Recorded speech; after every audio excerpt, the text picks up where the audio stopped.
Hello everyone, welcome back to some more Hard West.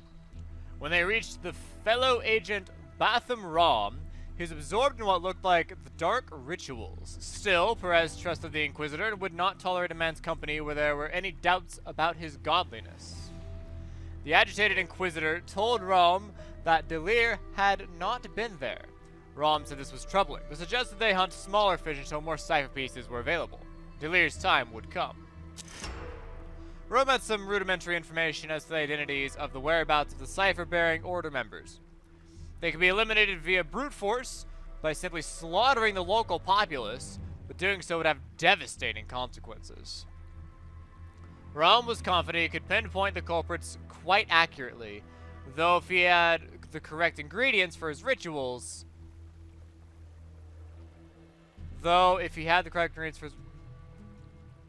Oh. Rom was confident he could pinpoint the culprits quite accurately, though, if he had the correct ingredients for his rituals. That's how that sentence is supposed to go. Figured it out. He left the decision to Cervantes. Rom knew of 3 order members who carried cipher pieces in their flesh. They're all located somewhere in the region, hiding among the populace. The docks, the trapper's camp, and the farm. What's the little one at the docks? One of the men was at the docks near Wretchport to the east. He was either a dock worker or a sailor. If he had 2 bottles of liquor, Rom said he would have clearer vision. A dock worker or a sailor. Interesting. What about the trapper's camp? Rom knew someone from the trapper's camp in the woods was an order member. He could not pinpoint the exact person. If he had 5 pieces of dried meat, he said he could make a mixture that would clarify his vision of the area. Okay. The farm. Lived at the farm to the north. And he needs a rabbit's foot. Jeez. Or we could just not worry about it, you know? We have gypsies as well. That could be fun. So the farm, the trapper's camp, and Wretchport. Interesting. We also have a gunsmith and a doctor. Those seem pretty straightforward. Like, they always seem to show up in every single one. As well as the Fate Trader, but of course the Fate Trader. The only thing left is a gypsy. Cervantes spied a gypsy wagon parked beside the road offering a variety of uncommon wares. Well, you have liquor, a coin. Alright. Let's actually take a moment here and figure out what it is that we've got. So we have some extra guns. Lancaster pistols, 2 shots per turn. Okay. I mean, it doesn't really seem to fit into our build single much. Single shotgun's not that useful. So we might end up dumping the single shotty. Just because we don't really need it. That'd be 20 gold. That's not a lot. And it would be basically give up a gun for 2 bottles of liquor. That doesn't seem like a very good deal to me. Just saying. Fate Trader, of course, has the best gun in the game. We all know what that is. The Judge. But that's like so stupidly expensive. So, and we don't have the thing that we need to have to use it properly. Golden Bullet. You have to use Golden Bullet with it because it's just instant kills every turn. John Christensen was a mild, prosperous, middle-aged proprietor of a gun shop. He guaranteed a wide selection of formidable guns at reasonable prices.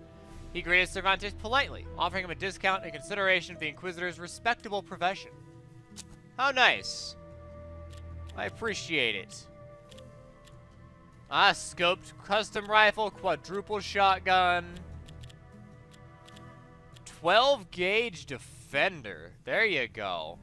4 double shotguns that dance on a revolving mechanism. Cone shot. Huh. Well, that's interesting. Sorry if I'm being like a little slow here. There's a cat that's just like freaking out on my lap. Like, every once in a while, I say a word in such a way, and he's just like, "Oh, what's this?" And now he has to, like, sit up and look out the window for whatever reason. Like, maybe he's hearing something that's happening outside? I don't know. Either way, he's off my lap now, so we should be a little bit better. Maybe not quite so slow, although there's no guarantees. He's a weird one. What's the doctor have? Actually, I am curious. Yeah, let's do that. There we go. Okay. The house belonged to Ryan Harmon, a well-known doctor. He had a reputation for treating anyone, be they farmer or outlaw, so long as they remunerated his expense and effort. He even ventured out to treat the natives once in a while when they needed more than the shaman could provide. He was honored by the Inquisitor's visit, offered him discounted services. Well, thank you, but I don't want your healing right now. We have a lot of money. Like, a lot of money. It's kind of crazy. So we need meat, liquor, and a rabbit's foot. Can we go to these places and not have to worry about things? Okay. In the woods, they found a group of mountain men. These formidable hunters and tanners contributed most of their leather goods in the area. Slaughtering them would have economic consequences. Well, what do you have? A rabbit foot. Wouldn't you know it? Tell you what, I'll arm you guys. Since you guys are hunters and trappers, how about I give you a gun? Maybe you would enjoy a 10-gauge single shotgun for whatever you need. Although, shotguns are not the best for hunting unless you're hunting birds. And even then. Well, okay, so we got the rabbit's foot. And then we need dried meat and alcohol. We know the gypsies have alcohol. What's at the farm? One of the larger farms in the area. It was an important food source for the region. Somewhere among the men and women working the fields was a member of the order. Okay. Wretchport. Thanks to the nearby harbor, Wretchport, while not large, was a bustling town. Strong law enforcement kept the town safe, and the market offered a good variety of wares. Sure, we'll look at the wares. There's our dried meat. And also liquor. Liquor is sold at the same price at the Gypsy as in Wretchport. A harbor had a huge economic impact on the region. Ships laden with goods and passengers arrived there every day before continuing their journey on land. Those that stuck around in town tended mainly to be traders, caravaneers, sailors, and prostitutes. It would be a melting pot if scum could melt. And somewhere among them was a member of the order. Sounds like a fun place to hang out. Back when prostitution was easier to get away with. Well, let's go to Wretchport. And we will buy some alcohol. Buy 2 alcohols, and we'll buy 5 dried meats. So we can discern just where these people are. I'd rather not massacre everyone, you know? Like, all these people, they did nothing wrong. They're just going about their daily lives. But a couple of these people did something wrong, so I shouldn't kill everybody. I should just kill the ones that I can. The ones that need to die. At the docks. Have some liquor. Rome took a few sips, then poured most of the first bottle into the cauldron. He put the second bottle away for later. Then he proclaimed the man that needed to die was Laszlo, the dock worker's foreman. Interesting. And the trappers.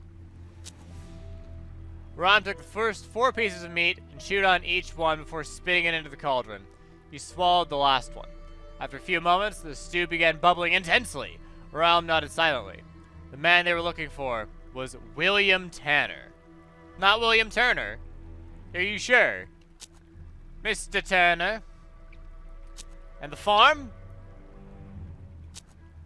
Rome shredded the rabbit's foot into pieces and threw them into the cauldron.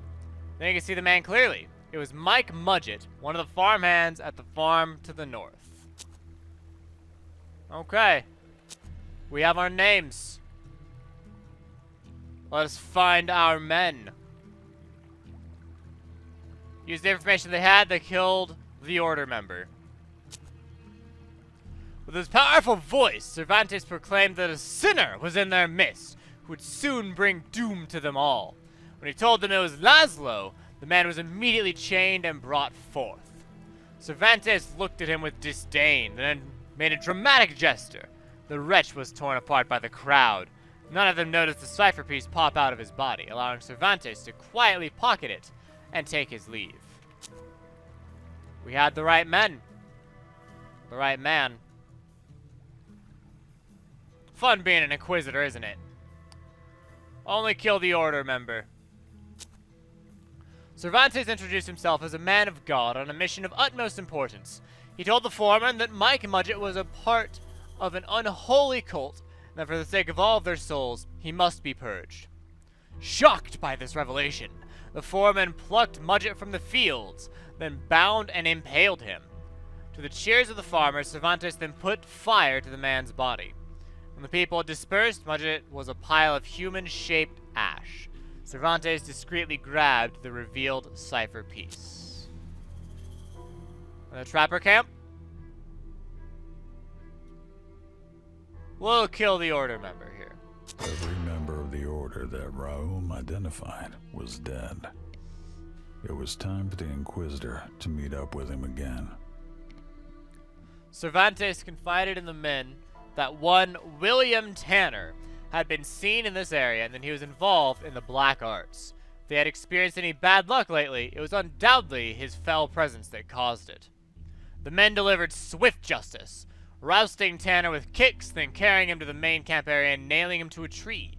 Cervantes told them he must now remove the source of evil and cut the cipher piece from Tanner's abdomen using a ceremonial dagger, telling the men that he had saved countless lives through their selfless actions that day. Countless lives were saved indeed, instead of a massacre.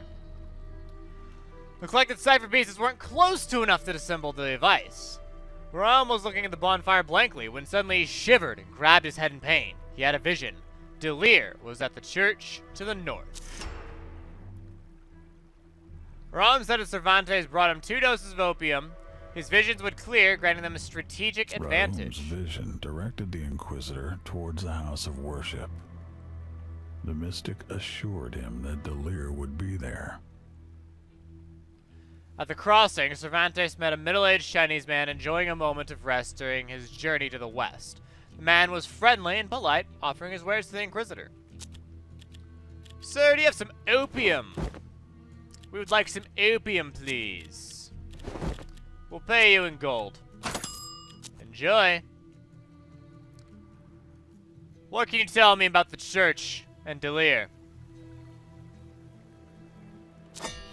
After much grinding, cooking, and sniffing, Raum seems satisfied with his infernal stew. He sat with his face over the top of the pot, inhaling deeply. Then, in a sonorous voice, declared he had been visited with a vision. A secret passage led to a shed behind the church. The Order was not aware of it. Cervantes and Perez could use it to take them by surprise. Well, there you go. That sounds like fun for the next episode. So thanks for watching, everyone. If you liked the video, give it a like, subscribe to the channel, and share it with your friends. Best thing you can do for the channel, share the video on Facebook, Twitter, and Reddit. Thank you to Amphid and Siam I Am for being a Patreon supporter. Siam I Am, a brand new Patreon supporter. So thank you for joining in the support on Patreon. It's greatly appreciated. Thank you to everyone who also watches the ads. It is a huge help to watch the ads. If you can't do Patreon, the ads are always wonderful.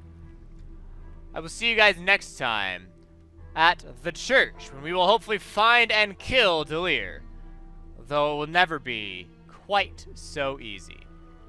Thanks for watching, and DFTBA.